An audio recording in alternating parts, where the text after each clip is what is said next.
So today we're going to explore a practice that actually transforms every aspect of our lives, and that practice is gratitude. However, this is not the type of talk on gratitude you would expect.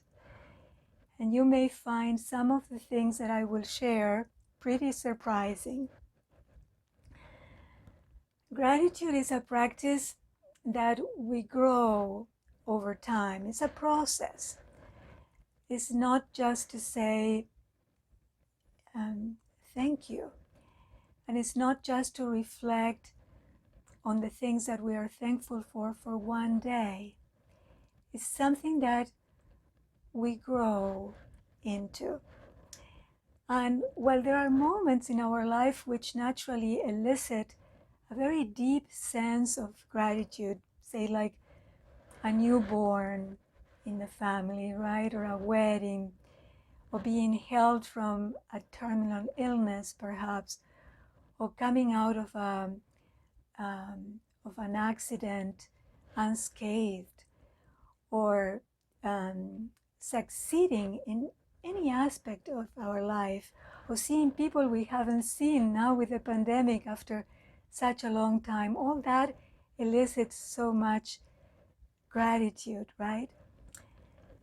But life really consists mainly of seemingly insignificant things and insignificant events that we take for granted. And these insignificant events are crucial to a satisfactory life. And raising awareness to that truth is transcendental, and I will explain why. And there are actually three simple reasons why, and I will share them with you. So first is the neurological reason that we called, and I have mentioned this in several talks, we call neuroplasticity, which is, as you know, our brains change with every experience, with every new understanding, with everything new that we learn, with every repeated thought or any experience. You start this talk with one brain, and as you leave, our brains, yours and mine, will be a little bit changed. The architecture of our brain will change somewhat. And that is what is called neuroplasticity. And it's so important because just a few years ago, like less than a decade ago, neuroscientists thought that our brain could never change. And now we know that even people in their 80s or 90s can change their brain. Now, as human beings, our natural neurological tendency is to focus on what is wrong and what could be a threat to our lives, which is very wise, since focusing on threats can actually warranty our survival, right? So this proclivity that we have is an adaptive evolutionary function, we can call, which actually has a name. And Rick Hanson, who is the researcher, he's a neuropsychologist and an author, and he is the researcher who gave it a name, and it's called the negativity bias. So around the world, and we notice this in here, negative news appears to dominate the media precisely because people pay more attention to what goes wrong in their lives, right? We all do. And this negativity bias can have a profound influence on how we feel and how we think and how we behave. We tend to remember and dwell on what is or was wrong more easily than what is or was right. And if we are not aware of it, brooding on the negative aspects of life can shape our mood and eventually can shape our character and our destiny. Negativity bias have been linked to numerous psychological disorders such as anxiety, panic attacks, and also depression, because it influences our impression of other people, our relationships, even even the decisions that we make, and of course our focus, right? So self-awareness, checking up on ourselves, is very important to stop the momentum of the negativity, or the negative narrative that we start creating in our minds. When you catch yourself ruminating, you will notice you have a very narrow, focused attention. So it often helps to reframe the experience and to try to see it in context, so we can have a wider and more open perspective. Because the more we do it, the more inclined our brain will be to focus on what is wrong. That is, the more we focus on what is unpleasant in our lives, what is wrong, what is not working, the more our brain will get used to doing that. And the more it will get used to disregard the goodness in our lives. That inclination may eventually lead to, as I said before, anxiety, depression, even high blood pressure, and a weakened immune system. So that is the first reason.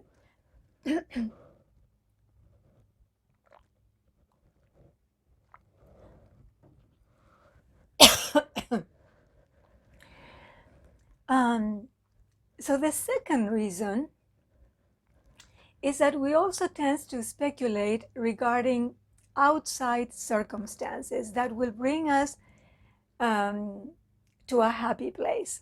So we go, I will be happy when, is the I will be happy when syndrome, right? I will be happy when I find the right job, when I find the right person, when I live in the right neighborhood, when I have money, when I recover from this illness. I will be happy when. And pretty soon we realize that when those conditions become a reality, we still have not found the level of happiness we were looking for. So why I will be happy when doesn't work? Because the brain changes as we change, as our activities and goals change. And as a result, the new changes in your life, like the new job, the new relationship, become the new normal. You get the dream job, or you recover from your terminal condition, and pretty soon you get used to it. And now you need a new goal. You need a new dream. So if we are waiting for the big goal or the big dream to come true to find happiness and then feel grateful, there is a big chance that when we get the big thing, after a little while, we will not appreciate the big thing anymore, because we are neurologically predisposed to always wanting more, always wanting more. As a consequence, most people unknowingly train their brains to be unhappy, to be unsatisfied with their present situation. And unless you teach your brain to lean towards appreciation, unless you train your brain to cultivate gratitude for the abundance that is already present in your life just by virtue of being a human being, you will always feel that what you have is never enough. So I remember one of the many retreats that I attended with my teacher Pema Chodron, in which the whole retreat was to study Shantideva. And Shantideva was a Buddhist monk, a Buddhist monk from India, who lived in the 8th century, right? And the book that we were studying was called The Way of the Bodhisattva. Bodhisattva is that person who is completely committed to serving others, to doing whatever they can to bring goodness to whoever they meet in their lives. So Shantideva mentions the fact that so many people are always complaining. That's a fact of life. People complain about the weather. Here, if we bring it to this time and age, we will say people complain about the weather, the traffic, other people, their neighbors. They complain about the government. They complain about everything. Like it is too hot and then it is too cold. And I don't like the smell of the people who are sitting next to me at the movie theater, or the person that is in front of me at the movie theater is too tall and I can't see, and on and on and on, and just, oh, right? And we feel like there is always something that we are focusing on that perhaps is minuscule, but we always tend to look at the wrong stuff. So Shantideva gives such a wonderful analogy. He says it's like you are barefoot and you're walking on the blazing sand, which is very, very hot sand, or you're walking on cut glass or a field with lots of thorns, and your feet are naked, they are bare. And oh, this is terrible, it hurts so much, it's too hot, it's too sharp, it's too painful. And then I have a great idea, he says. Everywhere I go, I'm just going to cover every area where I go with leather. And then it will not hurt my feet anymore. And that, of course, is like saying, I'm going to get rid of him and to get rid of her and to get the temperature right. And I'm going to ban all tall people from movie theaters. And there will be nothing that bothers me anymore. I will get rid of flies, of mosquitoes, anything that bothers me in the world. And then I will be a very happy person. We may laugh at this, right? This is an exaggerated version of what we all do, right? This is how we approach challenges in life. We think that if we can get rid of this, or if we can cover it with leather, like Shantideva says, then our pain will go away. Then we will not be cutting our feet anymore, right? It's logical, right? But it doesn't actually work that way. So Shantideva says, but if you simply wrap the leather around your feet, in other words, in our times, it would be if you wear shoes, then you can walk across the boiling sand and the thorns, and they wouldn't bother you anymore. So in other words, the analogy is, if you work with your mind, instead of trying to change everything around you, everything on the outside, that's how your temper will cool down. And that's how we will find satisfaction in life. It's a question of cultivating personal strength in the midst of life challenges rather than covering them up or living in denial, right? So the inner strength can be used to enter situations with a lucid mind and a compassionate heart. So it's, instead of wasting or squandering our precious life leaning towards what is wrong, let's commit ourselves to bring a deliberate conscious awareness and an appreciation to the seemingly inconsequential things, those apparently insignificant moments which our lives are made of. Becoming present to the immensity of the apparently unimportant moments, unimportant things.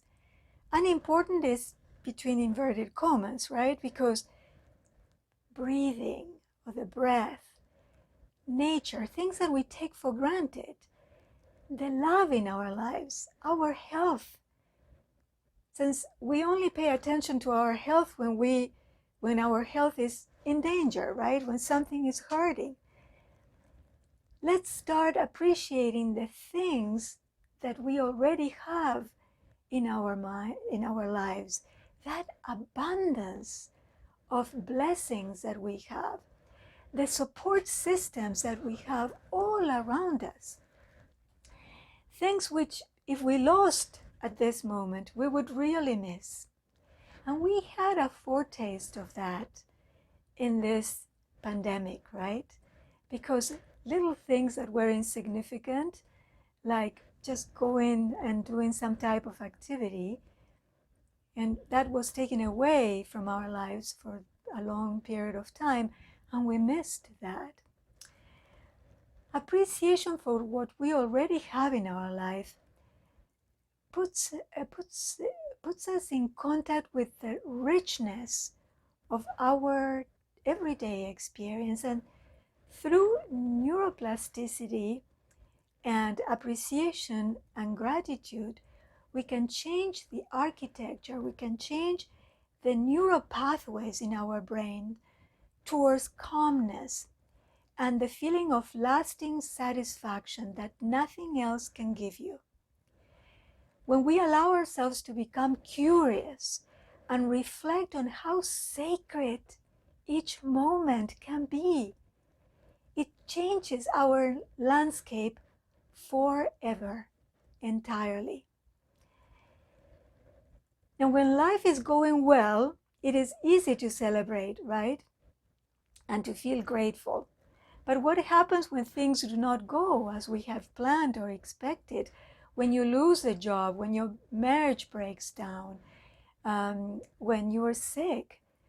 Well, the instruction is to start training your brain on gratitude when life is relatively uneventful. So if things were to fall apart, our brains are already able to see the bigger picture and to put things in context and in perspective in the time of crisis. So we don't cultivate gratitude in the time of crisis. We start way before, because we need to prepare the brain for those moments. We need to train our brains. So that is the second one. And the third reason why raising awareness to the goodness in our lives can help is that research says a grateful attitude not only helps, but it's essential, specifically in times of crisis. It is counterintuitive in a way, isn't it? Because we usually think we first need to experience joy and the good stuff of life to feel gratitude. But in fact, it is precisely under a crisis when we have the most to gain by a grateful perspective, um, a grateful perspective on life. Because gratitude can actually energize us, it can motivate us, and it can empower us and strengthen us in moments of chaos, in moments of big challenges. Gratitude has the power to heal our emotions when we feel despair, when we succumb to anxiety and depression. Gratitude builds like I would call it like a sort of psychological immune system that protects us from falling into despair. Research also tells us that gratitude increases our physical immune system and makes us more resilient and more resistant to illnesses, because gratitude creates homeostasis in our body. And that homeostasis is the balance, that equilibrium that our health needs to thrive, which is so important right now with the coronavirus. Now, we have to make a distinction between feeling grateful and being grateful. Feelings follow from the way we look at the world, from the thoughts we have about the way things are, the ways things should be, and the distance between the 2 points, right? Those are feelings. But being grateful is a choice. So in that regard, it's different from feeling grateful. Being grateful is a choice, is an attitude that lasts and is relatively immune to the gains and losses that flow in and out of our lives. When we are going through tough times, gratitude gives us a wider perspective from which we can see life as a whole and not be overwhelmed by temporary situations. This becomes much easier when we start practicing now. Don't wait till the moment when things are falling apart to start practicing gratitude. We practice now to build the muscle of gratitude. So when we are in a very tough situation, our brain naturally will bring us to focus on the abundance, on the blessings of our lives. And that will bring a different perspective to the crisis that we're going through. You know that my native language is Spanish, and it's interesting for me that the word gracias is Spanish for thank you. Gracias has the same root as grace, and in Spanish it means both things. Gracia means grace, and gracias means thank you. And for me, gratitude is really a state of grace. And what a simple practice to take on. And it's so transformative. So I invite you to each morning, before you get out of bed, and when you're lying down there in bed, reflect on a few things. I usually say 3 things that you are grateful for. And if you can, write them down on a journal. Or you can do that before going to bed in the evening. And if you reflect and you write on them, I promise you that you will find many more than that 3 things to write on. It's like there is a shift, and we start remembering things and remembering things and remembering things. And pretty soon you have a collection of things that you are grateful for. In some homes, what we do is we write down at least one thing we are grateful for during the day or at a time in which we feel grateful, we write it down in a little piece of paper, and we have a jar in the kitchen, which is where we usually are. And then when we feel, we have that sensation of so much gratitude, we write it down on a piece of paper and we put it there. And then um, for Thanksgiving, we take out some of those papers, and if not all, right? And we start reading some of the things that we felt grateful at that precise moment. Journaling is a wonderful thing for, we can have a whole retreat on journaling, but it's really very cathartic, even for when, moments that you feel you feel really anxious or really depressed. And as you start putting everything on that book, all of a sudden, because your body is unloading all that unpleasant state, it can pretty soon shift into realizing that those unpleasant things, or those things that you thought were so problematic in your life, have actually, in retrospect, created a lot of wonderful stuff in your life.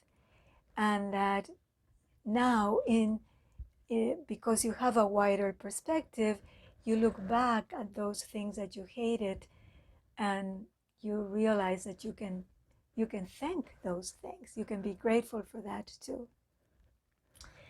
Another thing that is interesting is that gratitude also blocks unpleasant emotions. Like, you cannot be grateful and anxious at the same time. Or you cannot, if you feel envy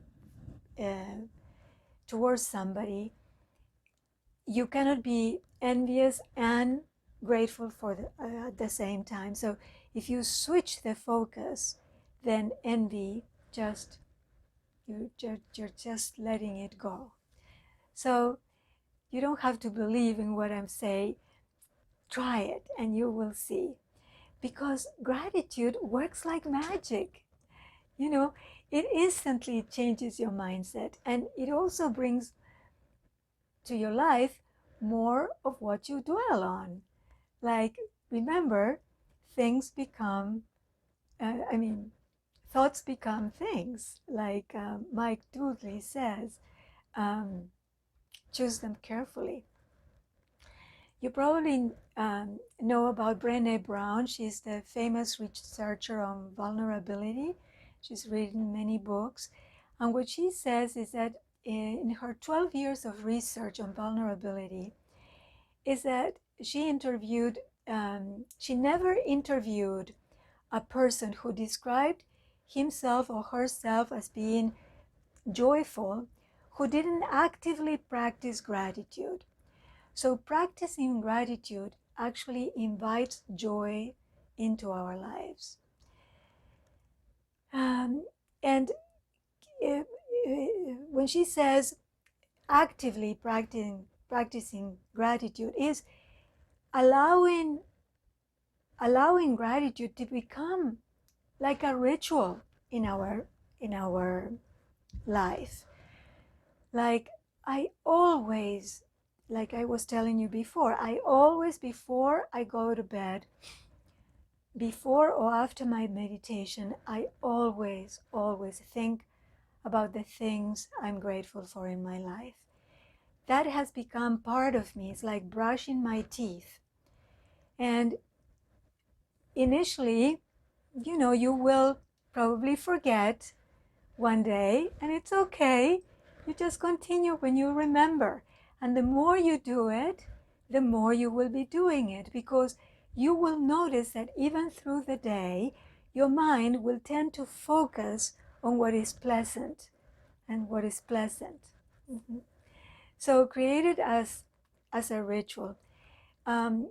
David Stanley Rust, who is a famous Catholic monk, you probably know him. He's 94 years old, and he is the gratitude person in the world.